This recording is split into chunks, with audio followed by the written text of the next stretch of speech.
कि आपने जो क्लास 12th में सब्जेक्ट्स पढ़े हैं, जिनका पेपर दिया है, तो प्लीज़ उन्हीं सब्जेक्ट्स का आप CUET में भी पेपर देना। अगर आपने ऐसा नहीं करा है तो आपका फॉर्म वहीं पे रिजेक्ट हो जाता है। Hi everyone, welcome to this series of understanding Delhi University. इस सीरीज में हम DU को बहुत अच्छे तरीके से जानेंगे फ्रॉम स्क्रैच।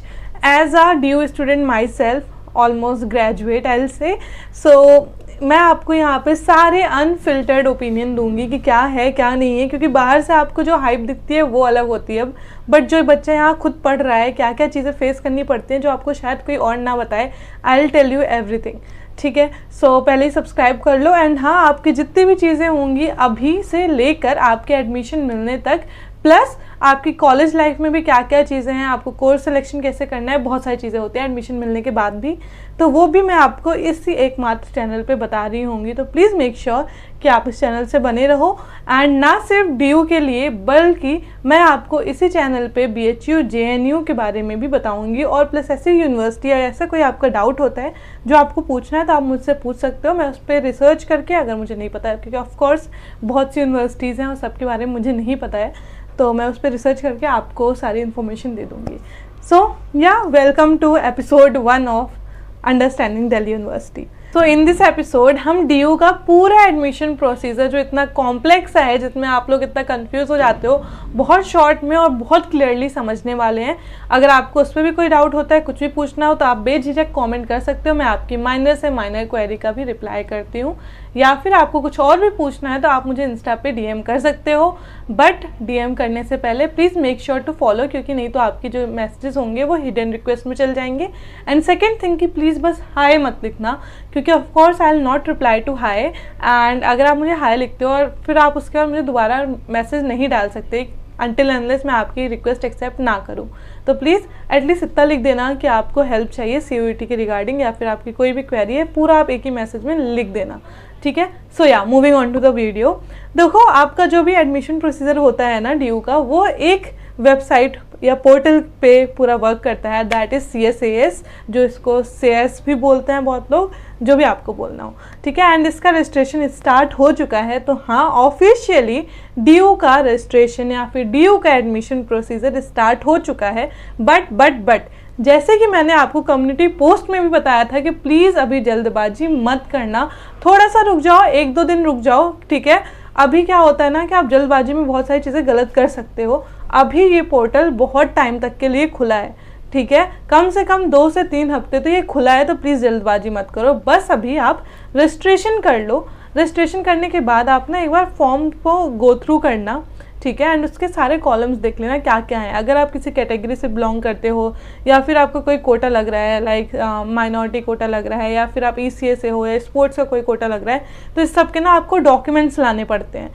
एंड अगर आपके पास डॉक्यूमेंट नहीं है तो प्लीज़ अभी ये फॉर्म मत फिल करना। जो भी डॉक्यूमेंट आपके पास नहीं है, अभी आपके पास टाइम है, मिनिमम से मिनिमम आपके पास 2 हफ्ते का तो टाइम है, एंड कोई भी डॉक्यूमेंट बन के आ जाएगा जो भी आपको रिक्वायर्ड होता है। तो प्लीज़ अभी मत जल्दबाजी करना, मैं बार बार बोल रही हूँ, ठीक है। इस वीडियो में ये ज़्यादा कवर नहीं कर रही हूँ, क्योंकि ये जो फेज़ 1 है वो एक खुद का ही एक बहुत बड़ा टॉपिक है, कैसे फिल करना है, क्या क्या चीज़ें अवॉइड करनी है, उसका मैं अलग से वीडियो डालूंगी। अभी कुछ दिनों में ही आपकी आंसर की आ जाएगी। आंसर की को देखने के बाद आप आंसर्स को चैलेंज कर सकते हो, क्वेश्चंस को चैलेंज कर सकते हो। बेसिकली चैलेंज क्या होता है कि सपोज आपने किसी आंसर का एक पर्टिकुलर आंसर दिया, मे बी आपका क्वेश्चन 1 जो था उसका आंसर था 4, ठीक है। एंड आप बहुत श्योर हो कि 4 है आंसर, बट आपके आंसर के में दिखा रहा है कि उसका आंसर तो 1 है, बट आप बहुत श्योर हो, तो आप उस क्वेश्चन को चैलेंज करोगे कि नहीं, जो आपने आंसर दिया है वो गलत है, एंड जो मैं करके आई हूँ वो सही है। तो ऐसे में आप चैलेंज करते हो। चैलेंज करने के बाद ऐसे बहुत से बच्चे करते हैं, ठीक है। एंड हाँ, आप लोग सही होते हो, तो फिर ना आपकी दोबारा रिवाइज्ड आंसर की आती है, और रिवाइज्ड आंसर की में ये देखा जाता है कि बहुत से क्वेश्चन के आंसर बदल जाते हैं, यानी हाँ, जो उन्होंने पहले क्वेश्चन के आंसर दिए होते हैं वो गलत होते हैं। तो आपकी रिवाइज्ड आंसर की आएगी, उसके बाद कहीं जाके आपका फाइनल स्कोर कार्ड आएगा। तो इन सब के बाद स्टार्ट होता है phase 2, that is preference filling. और यहाँ पे बहुत से बच्चे गलती करते हैं। एंड आपको ये गलती अवॉइड करनी है। मैं इसी चैनल पे आपको पूरी प्रेफरेंस फिलिंग समझाऊंगी। तो प्रेफरेंस फिलिंग बेसिकली है क्या कि DU आपसे आके बोलता है कि हाँ बच्चों बताओ आपकी प्रायोरिटी ऑर्डर क्या है। आपको जस्ट अपनी कोर्स एंड कॉलेजेस की प्रायोरिटी बतानी है। अगर मुझसे कोई आके बोले कि आपको DU में एडमिशन लेना है तो आपकी प्रायोरिटी क्या है, कौन से कॉलेज को आप ज़्यादा प्रायोरिटी दोगे, कौन से कोर्स को आप ज़्यादा प्रायोरिटी दोगे, तो मैं शायद ऐसा बोलूँ कि मुझे मिरांडा से मैथ्स ऑनर्स करनी है, देन मुझे LSR से मैथ्स ऑनर्स करनी है, थर्ड नंबर पे I will choose may be Gargi से केमिस्ट्री ऑनर्स करनी है एंड सो ऑन। तो यहाँ पे अगर आप नोटिस करो तो मैं पहले कॉलेज रख रही हूँ, उसके बाद दूसरा कॉलेज, देन थर्ड में मैंने तो कोर्स भी चेंज कर दिया, कॉलेज तो चेंज करा ही करा। तो ऐसे आप अपने मन पसंदीदा कॉलेज प्लस कोर्स के कॉम्बिनेशन को मिक्स करके एक प्रेफरेंस शीट बनाते हो जो कि सिंपल लैंग्वेज में आप अपनी प्रायोरिटी ऑर्डर बता सकते हो। और इसमें बहुत ज़्यादा चीज़ें होती हैं जो कि मैं आपका जब आप फिल करोगे ये सब चीज़ें उस पर भी डिटेल्ड वीडियो लेके आऊँगी, तो आपको घबराने की बात नहीं है। और जब आप फेज़ 2 स्टार्ट होगा उसी टाइम पर होती है आपकी सब्जेक्ट मैपिंग। अब सब्जेक्ट मैपिंग क्या है, तो देखो मैंने आपको पहले भी बोला था कि आपने जो क्लास 12th में सब्जेक्ट्स पढ़े हैं जिनका पेपर दिया है तो प्लीज़ उन्हीं सब्जेक्ट्स का आप CUET में भी पेपर देना। अगर आपने ऐसा नहीं करा है तो आपका फॉर्म वहीं पे रिजेक्ट हो जाता है। Subject mapping is basically CUET के आपके जो पेपर हैं और जो आपके ये क्लास 12th वाले हैं दोनों सेम होने चाहिए। सो हाँ, दिस वॉज योर फेज़ 2 जहाँ पे आप अपनी सब्जेक्ट मैपिंग कराते हो प्लस प्रेफरेंस शीट भरते हो। अब आते हैं फेज़ 3 में। Phase 3 is seat allocation. आपको फाइनली सीट अलॉट होना स्टार्ट हो जाती है। और यहाँ पे जो सीट एलोकेशन के राउंड होते हैं ना बहुत ज़्यादा होते हैं, बहुत ज़्यादा। First round, second round, third round, फिर वहाँ पे मिड एंट्री भी आती है, उसके बाद स्पॉट राउंड होते हैं, स्पेशल स्पॉट राउंड होते हैं। तो इन सब में आपको काफ़ी टाइम लगता है, 2 से 2.5 महीने इन सब में निकल जाता है। सो अब कैसे होती है सीट एलोकेशन? अब डिपेंडिंग अपॉन योर स्कोर आपको कॉलेज अलॉट होने स्टार्ट हो जाते हैं। ये ज़रूरी नहीं है कि आपको फर्स्ट राउंड में ही सीट एलोकेट हो जाए। अगर एलोकेट हो गई है वेल एंड गुड, नहीं हुई है तो सेकेंड राउंड के लिए वेट करो, थर्ड राउंड के लिए वेट करो, स्पॉट राउंड है। वैसे तो DU में अराउंड 70,000 सीट्स होती हैं, बट हर साल ये सीट्स बढ़ा दी जाती हैं। तो हाँ, आपको कॉलेज मिल जाएगा, बस आपको यहाँ पे बने रहना है लास्ट तक। एंड आपको प्रेफरेंस शीट में गलतियाँ नहीं करनी है, जो कि मैं आपको उसी टाइम पे बताऊंगी। अब जैसे आपको सीट अलॉट हो जाती है ना, उसके बाद आप एक्सेप्ट करते हो और आपके सारे डॉक्यूमेंट्स वेरिफिकेशन के लिए चले जाते हैं। जितने भी आपने अभी तक डॉक्यूमेंट्स डाले हैं सब के सब, लाइक कैटेगरी सर्टिफिकेट, सब कुछ। अगर आपके डॉक्यूमेंट्स में कुछ भी गड़बड़ी है या पुराना डॉक्यूमेंट है या उन्हें कुछ गलत लग रहा है तो वो क्वेरी रेस करते हैं। बेसिकली आपको बताते हैं कि आपके डॉक्यूमेंट में क्या गड़बड़ी है। फॉर एग्जाम्पल, आपने कास्ट सर्टिफिकेट अपलोड करा था बट वो लेटेस्ट नहीं था, तो वो बोलेंगे कि हाँ बच्चे आपका पुराना कास्ट सर्टिफिकेट है, नया वाला अपलोड कर दो। अगर आपने वो विदिन जो आपकी ड्यूरेशन है, 1 दिन का 1.5 दिन का करीब टाइम मिलता है, उसी के अंदर आपको अपलोड करना पड़ता है, क्वेरी का रिस्पॉन्ड करना पड़ता है। अगर आप कर देते हो तो वेल एंड गुड, अगर नहीं कर पाते तो आप वहाँ से बाहर हो जाते हो। तो ऐसी माइनर चीज़ों का आपको ध्यान रखना है। और अगर आपकी कोई क्वेरी रेज हुई नहीं है तब तो बहुत अच्छी बात। और इसीलिए मैं कहती हूँ कि सारे आपके जो भी डॉक्यूमेंट्स हैं अच्छे से अपलोड करो, सही अपलोड करो, ताकि बाद में आपको कोई इशू ना आए।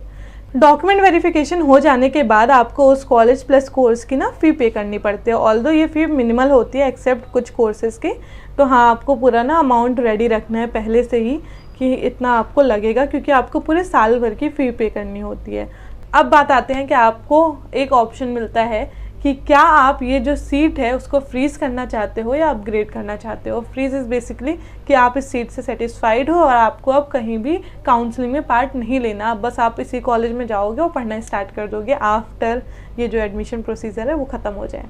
बट अगर आपको लगता है कि नहीं, मुझे इससे बेटर कॉलेज चाहिए, तो आप अपग्रेड के लिए जा सकते हो। बट जब आप अपग्रेड में जाते हो तो ध्यान ये देना कि आपको सिर्फ आपकी अपर प्रेफरेंसेस मिल पाएंगी। जैसे कि आपको थर्ड प्रेफरेंस मिल गई तो आप नेक्स्ट राउंड में अगर आप अपग्रेड करते हो तो सिर्फ अपर 2 प्रेफरेंस के लिए लड़ रहे होगे और वही 2 प्रेफरेंस आपको मिल सकती हैं। ठीक है, एंड इसीलिए कहते हैं प्रेफरेंस शीट बनाना बहुत इंपॉर्टेंट है। क्योंकि बहुत बच्चे क्या कर देते हैं कि ऐसे प्रेफरेंस शीट बनाते हैं कि ऊपर थोड़ा ना लो कॉलेज डाल देते हैं। उनको मान लो 10th नंबर की प्रेफरेंस मिल गई और वो थोड़ा डिसेंट कॉलेज है। ठीक है, तो अब बच्चों का डाउट ये रहता है कि अगर वो अपग्रेड करेंगे तो उनके हाथ से कहीं ये कॉलेज भी ना चला जाए। ठीक है, क्योंकि अगर आप अपग्रेड करते हो तो आप वापस वो कॉलेज नहीं ले सकते जो आपको पहले मिला था। ये अलग चीज़ है, इसलिए मैं कहती हूँ अभी जो आपका रजिस्ट्रेशन है वो तो अभी स्टार्ट है, इसके बाद की जो चीज़ें हैं बहुत कॉम्प्लेक्स है। कॉम्प्लेक्स भी नहीं है, ईजी है, बट हाँ आपको ना उनमें बहुत ध्यान देना है। एक छोटी छोटी चीज़ बहुत मैटर कर जाती है आपके पूरा एडमिशन प्रोसीजर में, ठीक है। सो हाँ, अब आप चाहो तो अपग्रेड कर सकते हो, अगर आप सेटिस्फाइड हो तो फ्रीज कर दोगे। अगर अपग्रेड करोगे तो आपके अपर 2 चॉइसेस आपको मिल सकती हैं, मिल गई वेल एंड गुड, अगर नहीं मिली तो आपके पास वो जो पुरानी चॉइस थी वो तो रहेगी ही रहेगी, ठीक है। So this is all about आपका जितना भी एडमिशन प्रोसीजर होता है। उसके बाद आप कॉलेज में जाओगे, आपका ओरिएंटेशन होगा, कॉलेज में जाने के बाद आपका होगा सब्जेक्ट फिलिंग, आपको बहुत सारे सब्जेक्ट चूज़ करने पड़ेंगे। और मैं बार बार बोल रही हूँ, आपको डरने की कोई ज़रूरत नहीं है। बहुत चीज़ें कॉम्प्लेक्स लग रही होंगी, बट धीरे धीरे जैसे जैसे आप एक एक फेज़ में आगे बढ़ते जाओगे सब बहुत सॉर्टेड लगेगा।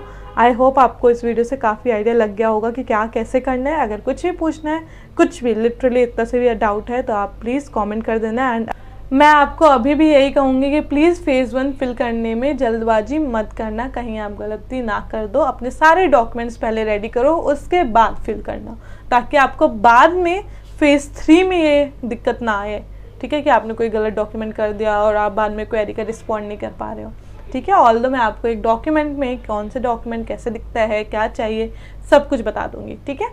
सो या तब तक के लिए bye bye and see you in the episode 2।